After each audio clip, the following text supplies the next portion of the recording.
Assalamualaikum warahmatullahi wabarakatuh. Berjumpa lagi dengan Mimin. Oke, kali ini Mimin berbiasa melanjutkan cerita Dokter Konyol Lee Fugui-nya.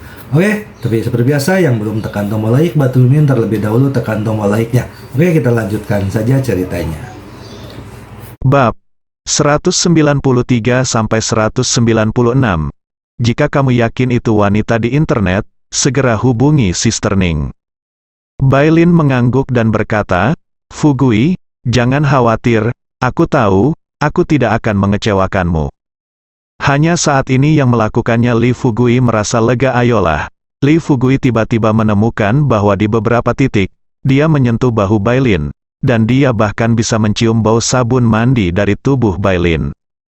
Bailin tersipu, dan berkata dengan tidak wajar, "Oke, kamu harus kembali." Lee Fugui tersenyum malu-malu, memberitahu Bailin untuk tidak mengirimnya pergi, lalu meninggalkan komite desa dan kembali ke rumah. Setelah kembali ke rumah, Lee Fugui melihat bahwa Gao Yunru dan yang lainnya sedang menunggunya untuk makan, dan ketika dia akhirnya kembali, Li Xiuling menanyakan apa yang dia lakukan. Lee Fugui tidak punya pilihan selain mengulangi apa yang baru saja terjadi. Dan hal ini langsung menjadi topik pembicaraan di antara beberapa wanita. Bahkan Linya, yang berada dalam suasana hati yang buruk selama 2 hari terakhir, berkata dengan marah, "Sialan, orang-orang seperti ini harus ditangkap dan ditembak." Kalimat ini mendapat persetujuan dari semua wanita, kebanyakan dari mereka adalah wanita. Setelah makan, Lee Fugui mulai membuat sup obat lagi. Besok dia akan pergi ke gunung untuk mencari cara mendapatkan Ganoderma lucidum millennium, dan kemudian mengobati penyakit Presiden Su. Setelah Lee Fugui menghabiskan sup obat dengan saksama, sudah tengah malam. Lee Fugui mandi dan kembali ke kamarnya. Musim panas tidak gelap, jadi Lee Fugui tidak repot-repot menyalakan lampu, jadi dia hanya berbaring di atas tempat tidur. Tapi segera, Lee Fugui menjadi waspada. Dia menemukan seseorang sudah berada di tempat tidur. Lee Fugui mengulurkan tangannya untuk menyentuhnya, dan itu sangat lembut saat disentuh. Dia tidak tahu apa itu. Dia mengira ada binatang buas yang masuk ke dalam rumah. Memikirkan hal ini, Lee Fugui segera menyalakan lampu. Di bawah cahaya, wajah Linya memerah dan dia mengenakan piyama suspender. Lee Fugui tercengang karena kesadarannya kabur. Apa yang sedang terjadi di sini? Mengapa Linya ada di tempat tidurnya? Jantung Lee Fugui berdebar kencang, dia tahu bahwa Linya pasti telah dibius, dan sekarang dia akan mendapat serangan. Tapi masalahnya, dia adalah satu-satunya pria di seluruh keluarga. Siapa yang akan membius Linya dan mengirimkannya ke kamarnya? Mungkinkah siapa yang mengujinya? Lee Fugui dengan cepat membuang ide konyol ini. Itu tidak mungkin. Tepat ketika Lee Fugui merasa sedikit bingung, tiba-tiba ada gerakan di kamar mandi yang menempel di kamar. Siapa? Lee Fugui terbangun dengan kaget, menyipitkan matanya, dan dalam sekejap, dia tiba di pintu kamar mandi, lalu mengulurkan tangannya untuk membuka pintu kamar. "Lin Wan, kenapa kamu di sini?" Lin Wan berdiri di kamar mandi dengan senyum jahat di wajahnya. Wajah Lee Fugui menjadi gelap, dan dia bertanya lagi, "Kamu meletakkannya di atas Linya, dia adalah saudara perempuanmu. Bagaimana kamu bisa melakukan hal seperti itu?" "Saya tidak melakukan ini, bisakah Anda mendapatkannya?" Lee Fugui mengerutkan kening dan berkata, "Mengapa saya harus mendapatkannya? Ada begitu banyak wanita cantik di dunia. Jika saya ingin mendapatkan setiap wanita cantik, apa lagi yang harus saya lakukan?" "Lee Fugui, jangan mengatakan hal-hal ini dengan nada tinggi di sini. Apakah kamu tidak menyukai saudara perempuanku?" Lin Wan juga marah dan bertanya. Lee Fugui tidak menjawab secara langsung, tetapi berkata, "Itu tidak bisa dilakukan dengan metode ini." Lin Wan berkata dengan nada menghina, "Lihat, kamu jelas menyukainya, laki-laki seperti ini, kemunafikan, aku melakukan ini, tidak hanya untuk Anda. Jika Anda tidak dapat sepenuhnya mempercayai saya dan saudara perempuan saya, kapan kita akan pergi dari sini?" Lee Fugui berkata dengan ringan, "Setelah liburan musim panas ini, jika Anda ingin pergi, saya tidak akan menghentikan Anda." Lin Wan berkata dengan curiga, saya tidak percaya. Jika saya jadi Anda, saya tidak akan pernah melakukan itu. Jika saya dan saudara perempuan saya melaporkan Anda akan selesai, Li Fugui berkata dengan tidak sabar, jadi kamu bukan aku. Yah, Don jangan berspekulasi ideku, jangan lakukan hal semacam ini lagi. Lin Wan menghentakkan kakinya dengan marah, dan berkata, Li Fugui, jangan menganggap kebaikanku sebagai hati dan paru-paru keledai. Setelah berbicara, Lin Wan mendorong Li Fugui ke samping, berlari keluar ruangan. Li Fugui menggosok pelipisnya. Apa ini terlalu sulit bagi orang untuk percaya bahwa saudara perempuannya sendiri membius saudara perempuannya sendiri? Sekarang Lin Wan telah mengungkap masalah ini, Li Fugui harus menghapus pantatnya. Antara lain, jika masalah ini menjadi serius, tidak ada yang akan berpikir bahwa Lin Wan yang melakukannya. Mereka hanya akan berpikir bahwa Li Fugui makanan kaya terlihat terlalu jelek. Li Fugui mencuci wajahnya, kembali ke tempat tidur, dan memeriksa denyut nadi Linya. Tetapi segera, Li Fugui menyadari ada yang tidak beres. Lin Wan tidak memahami keterampilan medis, juga tidak memahami sifat-sifat obat. Li Fugui tahu dari melihat kondisi fisik Linya bahwa dosis Lin Wan terlalu tinggi, dan Li Fugui tidak dapat menemukan cara yang lebih baik untuk mengatasinya setelah beberapa saat. Kalau sekarang bisa dikirim ke rumah sakit, bisa juga dirawat, tapi di mana rumah sakit di lembah desa Xiaoxi? Belum lagi, Lin Wan telah meresepkan Linya untuk sementara waktu, dan efek obatnya telah difermentasi sepenuhnya. Bahkan jika dia mengirim Linya ke kursi kabupaten sekarang, butuh 2 jam untuk membuat Linya menyebabkan masalah serius, masalah kesehatan. Sulit untuk ditangani sekarang, Li Fugui tersenyum kecut. Mungkin, reputasinya akan jatuh ke tangan wanita ini, Lin Wan. Sangat sulit untuk mati.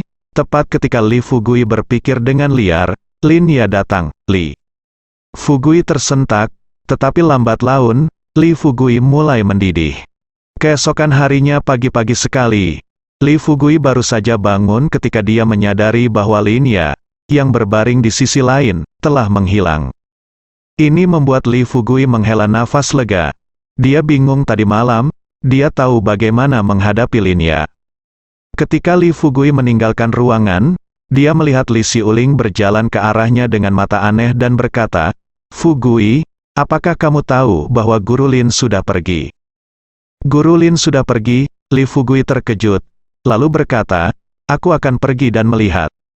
Tapi Li Xiuling memberinya pandangan kosong, dan berkata, apa yang kamu lakukan di kamar gadis itu? Lepaskan aku. Li Fugui diam-diam berpikir bahwa dia sangat berbahaya, dan hampir terungkap. Li Xiuling mengetuk pintu kamar tempat tinggal Lin Wan dan Linya, dan masuk. Setelah beberapa saat, dia keluar, diikuti oleh Lin Wan. Mata Lin Wan merah, dan ada bekas tamparan merah cerah di wajahnya. Ada apa? Li Fugui bertanya dengan sadar. Lin Wan berkata dengan suara rendah, kakakku telah kembali ke kursi kabupaten. Aku bertengkar dengannya. Dia kesal dan pergi. Li Xiuling menghiburnya dan berkata, Lin Wan, tidak apa-apa, kalian bersaudara. Guru Lin adalah orang yang terpelajar dan bijaksana, sobat. Bahkan jika dia marah padamu, dia akan berdamai denganmu ketika amarahnya mereda. Lin Wan menggelengkan kepalanya tanpa berkata apa-apa, tetapi matanya sedikit sedih. Li Xiuling tidak tahu lagi bagaimana menghibur Lin Wan. Awalnya, dia tidak menyukai Lin Wan sedikit sebelumnya. Dia merasa bahwa meskipun Lin Wan masih adik perempuan Guru Lin, salah satunya menyenangkan dan yang lainnya menyebalkan. Tapi sekarang melihat Lin Wan telah kehilangan sisi pintar yang dulu dia miliki, dia merasa kasihan lagi pada Lin Wan. Li Fugui menghela nafas lega. Jika Linya baru saja kembali ke county, itu akan baik-baik saja. Dia memutuskan untuk menunggu Ganoderma lucidum yang berusia 1000 tahun untuk menyembuhkan Dinsu, dan kemudian pergi ke sekolah untuk menemukan Linya dan minta maaf padanya. Setelah Li Xiuling mengucapkan beberapa patah kata, dia turun untuk menyiapkan sarapan. Kafetaria perusahaan belum dibangun, jadi rumah Li Fugui masih harus dibakar. Li Fugui terbatuk dan berkata, apakah kakakmu baik-baik saja? Lin Wan menggelengkan kepalanya dan berkata, dia marah padaku, menamparku, dan pergi. Li Fugui menghela nafas, mengira dia menyalahkan Lin Wan, tetapi dia tidak bisa jangan mengeluarkan kata-kata dari mulutnya. Bagaimanapun, penerima manfaat terbesar dari insiden ini sebenarnya adalah dia. Lin Wan menyeka air matanya dan berkata, Li Fugui, ikuti aku ke saudara perempuanku. Aku bisa merasakan bahwa saudara perempuanku benar-benar menyukaimu. Kamu hanya perlu meminta maaf padanya, dan dia akan memaafkan kita, dengan meyakinkan berkata, bagaimana? Bisa kakakmu menyukaiku? Pergi dalam 2 hari. Pergilah sekarang. Dia marah. Permintaan maaf tidak ada gunanya. Lin Wan berpikir begitu. Li Fugui juga setuju, jadi dia berhenti berbicara. Saat sarapan di pagi hari, mungkin karena kepergian Lin Ya yang tiba-tiba, suasananya agak aneh. Su Wanwan berkata dengan tidak mengerti, mengapa Guru Lin pergi tiba-tiba? Dia bahkan tidak menyapa saya. Lin Wan takut perbuatan baiknya akan terungkap, jadi dia segera berkata, ini semua salahku, aku membuat kakak marah. Gao Yunru melirik Lin Wan dengan penuh arti, dan bertanya, apa alasan masalah di antara kalian saudara perempuan, Lin Wan? Berhenti berbicara untuk sementara waktu. Gao Yunru adalah wanita yang sangat cerdas. Lin Wan Rou mengetahui bahwa dia membuat omong kosong. Lebih baik tidak mengatakannya, karena jika dia mengatakannya, dia pasti tidak akan bisa menyembunyikannya dari wanita yang sangat pintar ini. Gao Yunru tidak mengajukan pertanyaan lebih lanjut, tetapi hanya melirik Li Fugui dengan tatapan yang agak tidak terduga. Li Fugui langsung merasa bersalah, dan terus minum bubur, tidak berani menatap Gao Yunru. Yu Qingqing juga memandang Li Fugui dengan curiga. Adapun Li Xiuling, Su Wanwan, dan Nona Jinyi, mereka hanya merasa Lin Wan tidak ingin membicarakannya, bukan karena alasan lain. Setelah makan, dia menyapa beberapa wanita dan bersiap memasuki gunung. Gao Yunru berkata dengan prihatin, aku akan pergi bersamamu. Li Fugui menggelengkan kepalanya dan berkata, saudari Gao, bawa kamu bersamaku, maka aku harus menjagamu. Jika aku pergi ke gunung sendirian, aku bisa pergi lebih cepat.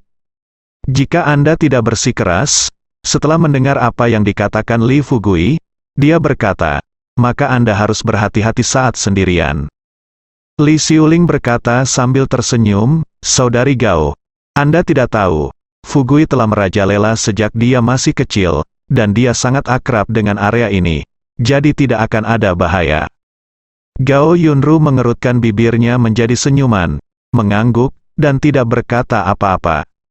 Setelah Li Fugui berganti pakaian gunung yang dia beli terakhir kali, dia akan keluar ketika dia melihat 2 wanita berlari ke arahnya di jalan kecil di desa. Yang berlari di depan adalah ibu mertua bodoh Cui Hua. Yang di belakang adalah menantu perempuan Da Zuang, Xiao Wei. Li Fugui tertegun, dan sebelum dia dapat berbicara, Cui Hua menangis dan berkata, Fugui, ini buruk, orangku dan Da Zuang ditangkap di county. Apa? Ditangkap? Apa yang terjadi? Suasana hati Li Fugui tiba-tiba menjadi buruk. Mengapa kecelakaan selalu terjadi ketika dia akan masuk? Cui Hua menggelengkan kepalanya, menyeka air matanya dan berkata, aku tidak tahu, aku membiarkan anggota keluarga kita pergi ke sana agar kita bisa mengurus mereka. Itu seharusnya bukan masalah besar. Li Fugui menarik napas desahan lega. Cui Hua memohon dan berkata, Fugui, bisakah kamu pergi bersama kami? Aku seorang wanita dengan sedikit pengalaman. Ketika aku pergi ke kota, mataku menjadi gelap. Cui Hua, si bodoh sekarang adalah bawahanku. Sesuatu terjadi padanya. Bagaimana mungkin saya, bos, mengabaikannya? Tunggu sebentar, saya akan menyetir. Li Fugui menghela nafas dalam hatinya, mengetahui bahwa dia harus menunda masalah memasuki gunung untuk hari lain. Setelah kembali ke rumah, Li Fugui berbicara dengan Gao Yunru, Yu Qingqing dan yang lainnya lagi, dan Gao Yunru berkata, kebetulan aku juga akan kembali, ayo pergi bersama. prosedur pendaftaran untuk perusahaan baru belum selesai. Lee Fugui mengangguk setuju. Gao Yunru memiliki banyak energi di kabupaten. Dengan dia di sekitar, tidak peduli apa yang dilakukan kedua orang bodoh itu dan Da Zuang untuk tertangkap, itu akan mudah diselesaikan. Segera, Lee Fugui mengantar Cui Hua dan Xiao Wei bersamanya. Gao Yunru mengemudi di belakang sendirian, dan kedua mobil itu keluar dari desa Xiaoxi satu persatu. Di dalam mobil, Cui Hua sangat khawatir, merasa sedikit tersesat. Xiao Wei sangat tenang, bahkan acuh tak acuh. Lee Fugui melihat reaksi yang sangat berbeda dari keduanya dari kaca spion, dan merasa sedikit aneh di hatinya. Dia tahu bahwa ini adalah yang terakhir kali yang memengaruhi hubungan antara Xiao Wei dan Da Zuang. Tapi apa yang terjadi terakhir kali telah berlalu. Tentu saja Lee Fugui tidak akan menembak dirinya sendiri dan mengungkit masalah lama lagi. 2 jam kemudian, sudah lewat jam 10 pagi, Gao Yunru kembali ke Hotel King Long terlebih dahulu, dan meminta Lee Fugui untuk meneleponnya jika dia ada urusan. Sementara Lee Fugui pergi ke kantor polisi. Setelah memasuki kantor polisi dan bertanya, Lee Fugui, Cui Hua, dan Xiao Wei mengetahui bahwa Erleng Si dan Da Zuang ditangkap karena meminta pelacur di pusat pemandian di kabupaten. Wajah Lee Fugui menjadi hitam, Cui Hua merasa malu, wajahnya yang gemuk memerah karena marah. Wajah cantik Xiao Wei penuh ketidakpedulian.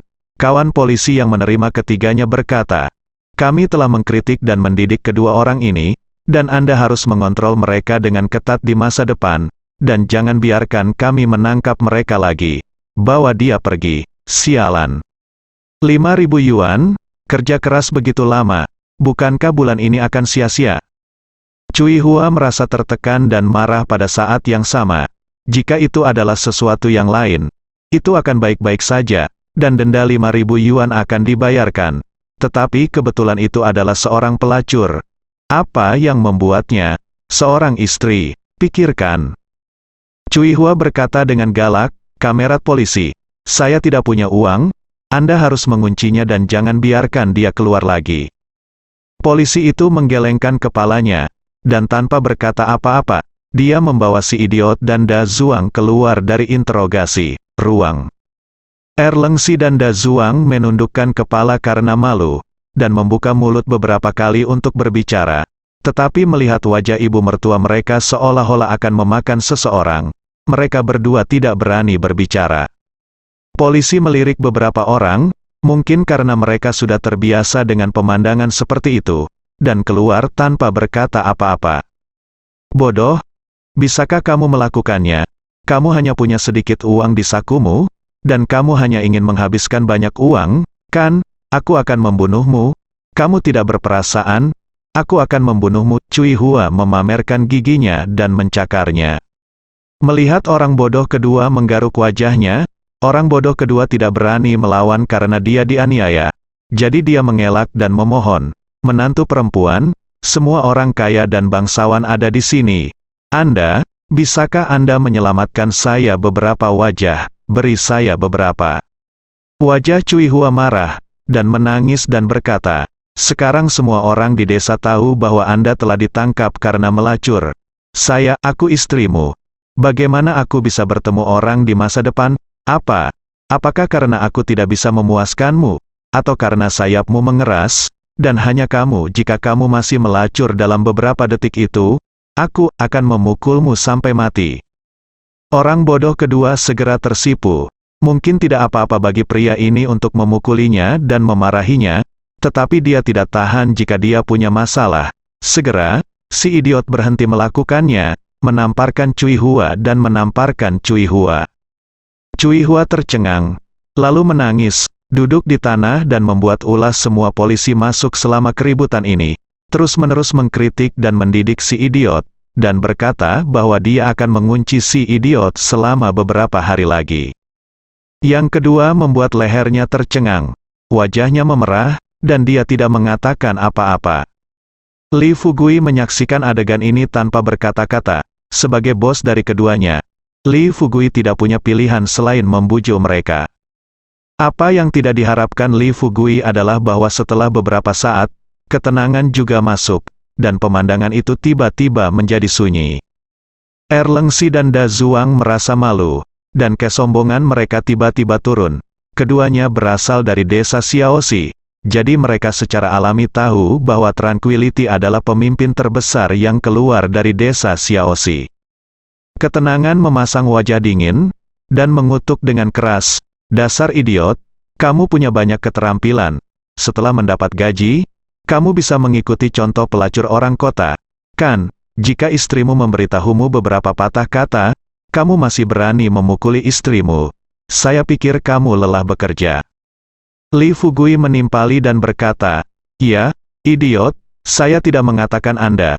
Bagaimana Anda bisa melakukan hal seperti itu? Anda mengecewakan saya begitu banyak." Ketenangan mendengus dingin, menoleh untuk menatap Li Fugui, dan mengutuk, "Kamu juga? Kamu bosnya? Kenapa kamu tidak tahu cara menahan bawahanmu?" Li Fugui berkata dengan polos, "Tapi aku bisa tidak mengawasi setiap gerak-gerik mereka. Kan, kamu juga bertanggung jawab, tinjau untukku setelah kamu kembali, tahu?" Kata Tranquility sambil menatap, Li Fugui tidak punya pilihan selain menyentuh hidungnya karena malu, dan mengangguk setuju. Tranquility berkata kepada Cui Hua lagi saat ini, "Cui Hua, laki-laki semua sama, tidak apa-apa membuat beberapa kesalahan.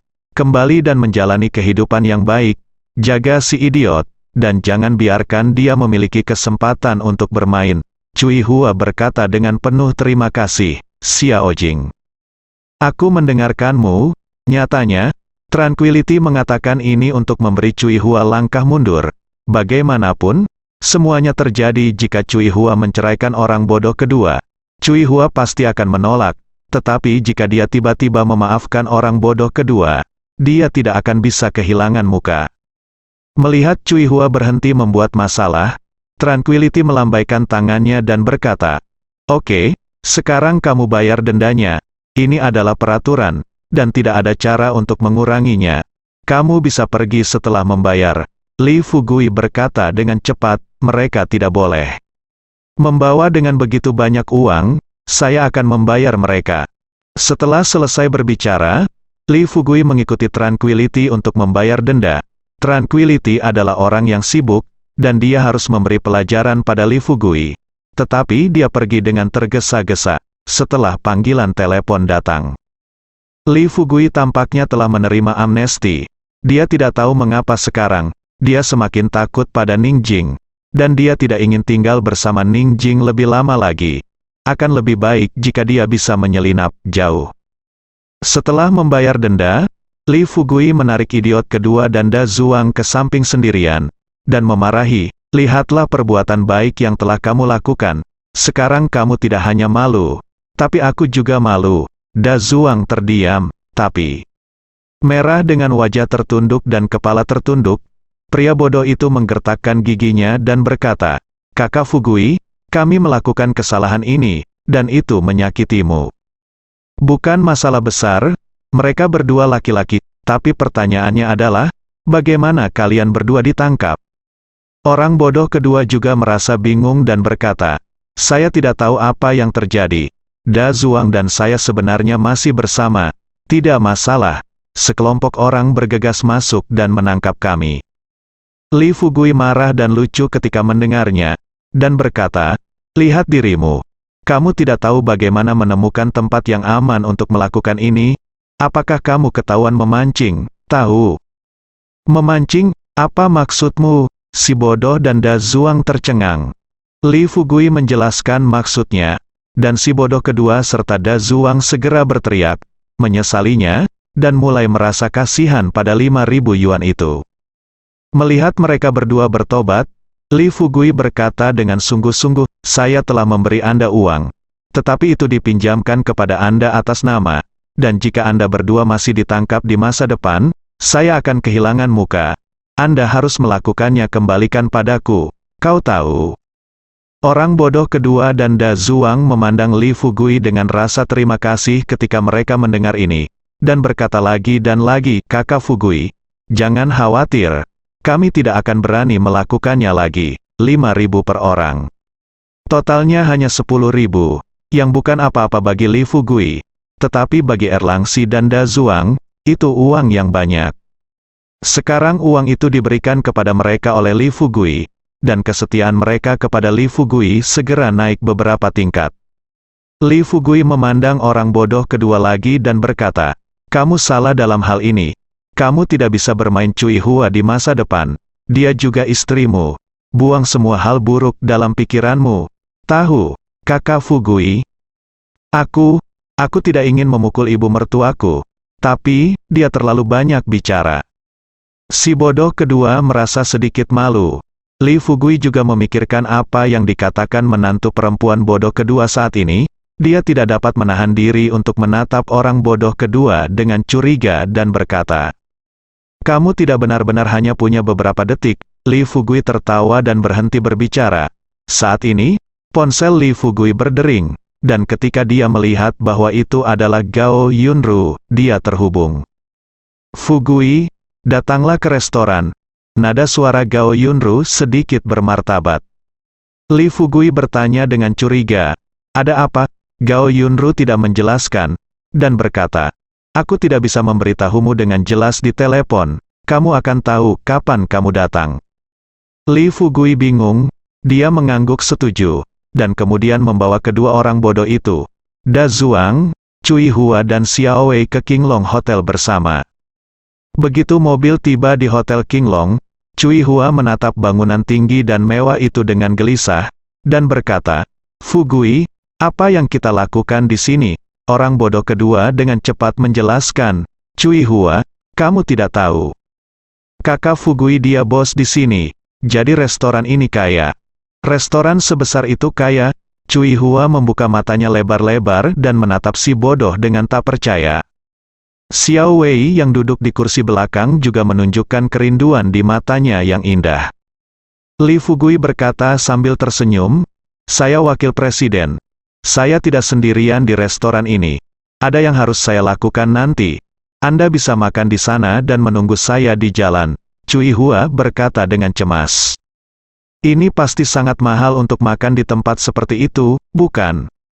Si bodoh kedua merasa bahwa kata-kata Cui Hua memalukan. Jadi dia berkata, "Cui Hua, tentu saja makan di sini sangat mahal. Tetapi Kakak Fugui berkata demikian. Maka dia harus mengundang kami untuk makan. Tidakkah kamu khawatir tentang itu?" "Apa?" Cui Hua tersenyum malu-malu dan tidak berani berbicara. Pada saat ini, pintu mobil terbuka, dan sesosok lincah bergegas mendekat. Segera setelah itu, wajah tersenyum besar Li Rencai muncul di depan Li Fugui. Li Rencai membungkuk, membuka pintu mobil, dan berkata dengan nada menyanjung, "Bos Li Rencai, kamu akhirnya di sini. Aku sangat merindukanmu." Li Fugui keluar dari mobil sambil tersenyum dan bertanya, "Apakah tidak ada yang terjadi di hotel baru-baru ini?" Li Rencai berkata dengan nada menyanjung, "Jadi masih ada beberapa. Tetapi setelah mendengar nama Anda, Tuan Li, tidak ada yang berani membuat masalah. Mereka makan dengan cara yang benar." Li Fugui mengangguk sedikit, dan menunjuk ke arah orang bodoh kedua dan Da Zuang. Beberapa orang berkata, "Ini adalah karyawan saya. Anda dapat menerima mereka untuk saya dan memesan dapur untuk memasak beberapa hidangan." Li Rencai segera berkata dengan serius, "Bos Li, karyawan Anda adalah saudara saya. Saya pasti akan membantu Anda terima mereka." Li Fugui tertawa, menepuk bahu Li Rencai, dan melangkah ke restoran. Cui Hua berpikir bahwa orang-orang di kota itu banyak bicara, dan Li Rencai terlihat seperti bawahan Li Fugui. Jadi dia tidak terlalu gugup. Mata indah Xiao Wei berkedip, dan dari awal hingga akhir, dia bahkan tidak melihat suaminya, dan dia tidak tahu apa yang sedang terjadi di benaknya. "Kakak, bagaimana Tuan Li memperlakukanmu?" Cui Hua menyapa. Si bodoh kedua sedikit kesal, karena takut istrinya akan mempermalukannya dengan mengatakan hal yang salah. Tetapi sekarang dia tidak memiliki kepercayaan diri untuk menyuruh Cui Hua berhenti berbicara. Jadi dia hanya bisa mendengarkan sambil berjalan. Li Rencai berkata sambil tersenyum, "Tuan Li tentu saja tidak mengatakan apa-apa kepada kami. Meskipun Tuan Li adalah orang besar, Dia tidak mengudara untuk orang kecil seperti kita. Dia mudah didekati dan mudah didekati. Saya mengagumi orang-orang paling menyukai Tuan Li. Cui Hua berkata dengan gembira, "Saudaraku, apa yang kamu katakan itu benar. Fugui adalah orang seperti itu. Ketika dia berada di desa, dia tidak banyak mengudara, hanya dengan sengaja memberi makan kata-kata itu. Membuat seluruh kelompok merasa senang secara bertahap, kurang dari bear lebih besar dari." Setelah memasuki hotel, bagian dalamnya bersih, situs seperti cermin, aula putar kaca, lampu kristal di atas kepala, dan segala macam dekorasi warna-warni, yang membuat Cui Hua dan Xiao Wei yang baru pertama kali datang ke sini merasa sangat bersemangat mata terbuka. Xiao Wei telah melihat dunia sebelumnya, tetapi ini juga pertama kalinya dia mengunjungi tempat seperti itu. Berpikir bahwa tempat kelas atas seperti itu adalah milik Li Fugui, dia merasa sesak napas. Manajer lobi, Mo Xiaoyun, mengenakan congsam dan sepatu hak tinggi, dan berjalan dengan ceria, dia berkata dengan senyum di wajahnya, "Kapten Li, ini tamu Tuan Li, kan?" Li Rencai dengan cepat memperkenalkan identitas Mo Xiaoyun. Ketika Xiao Wei dan Cui Hua mendengar bahwa Mo Xiaoyun sebenarnya adalah manajer hotel besar ini, dan kemudian melihat pakaian modis dan sosok panas Mo Xiaoyun, Cui Hua tiba-tiba merasa rendah diri, tetapi Xiao Wei memandang Mo Xiaoyun dengan provokatif, bahwa wanita ini pasti berhubungan seks dengan Li Fugui. Mo Xiaoyun tersenyum dan berkata, "Ikut aku." Erleng Si dan Da Zuang juga tersipu dan mengikuti di belakang. Di depan seorang wanita kota dengan temperamen luar biasa seperti Mo Xiaoyun, mereka secara naluriah tidak berani mengikuti. Pihak lain melihat langsung. Saat berjalan menuju lift, Cui Hua tiba-tiba memutar daging lembut di sekitar pinggang si bodoh dengan keras, dan mengutuk, "Mengapa kamu menatap orang? Tidak peduli seberapa tampan kamu. Lihat saja dirimu. Apakah kamu layak?" Mo Xiaoyun di depan sedikit mengernyit. Tapi dia tidak berhenti, matanya sedikit tidak senang. Jika bukan karena orang yang dibawa oleh Li Fugui, dia pasti tidak akan menerimanya secara langsung. Si bodoh kedua merasa malu dan dilempar pulang, dan berkata dengan tergesa-gesa, "Cui Hua, jangan bicara omong kosong, kenapa aku hanya menatapnya?" Cui Hua mencibir dan berhenti bicara. Yang kedua tertegun tersipu dan menundukkan kepalanya, tidak berani melihat orang. Tahu bahwa lebih baik tidak datang ke hotel besar ini di masa depan, dia tidak akan pernah menghadapi Mo Xiaoyun lagi. Sisi lain, di kantor Gao Yunru, melihat kantor itu tidak tutup, Li Fugui masuk, dan begitu dia masuk, dia menemukan sebenarnya ada dua kelompok orang yang duduk di dalam. Alasan mengapa dikatakan ada dua kelompok orang adalah karena ada satu orang yang duduk di masing-masing dua sofa di kantor, dan sekelompok pengikut berada di belakang mereka. Gao Yunru sedang duduk di kursi bosnya dan sedang berbicara. Begitu dia melihat Li Fugui masuk, dia langsung berkata, "Ini adalah wakil presiden hotel kami, Li Fugui. Fugui, ini Tuan Gao Zimin Gao dari Gaos keluarga di kursi kabupaten, ayah Gao Tian." Saat dia berbicara, dia menunjuk ke anak laki-laki lain di sofa di sebelah kanan dan berkata, "Ini Tuan Muda Lin dari kota." Gao Zimin, ayah Gao Tian, Li Fugui mencibir di dalam hatinya, dia sekarang tahu mengapa Gao Yunru memasang wajah serius. Tetapi kelompok orang lain yang membuat Li Fugui bingung, Tuan Muda Lin ini, dia tidak tahu sama sekali. Tepat ketika Li Fugui bingung, dia tiba-tiba melihat di belakang Tuan Muda Lin. Seseorang sedang menatapnya dengan mata kesal. Li Fugui meliriknya dan menemukan bahwa itu adalah pria gendut yang tampak familiar, tetapi dia tidak dapat mengingat siapa itu. "Li Fugui, apakah kamu masih mengenalku?" Pria gendut itu mencibir, dan berkata, "Kamu tidak menyangka aku akan kembali begitu cepat untuk membalas dendam." Li Fugui berpikir sejenak dan berkata, "Aku benar-benar minta maaf tidak ingat siapa kamu. Tapi kamu terlihat familiar. Kamu..." 7 lubang pria gendut itu berasap, dan dia berkata dengan marah, "Tamat, aku Bos Niu." Bersambung.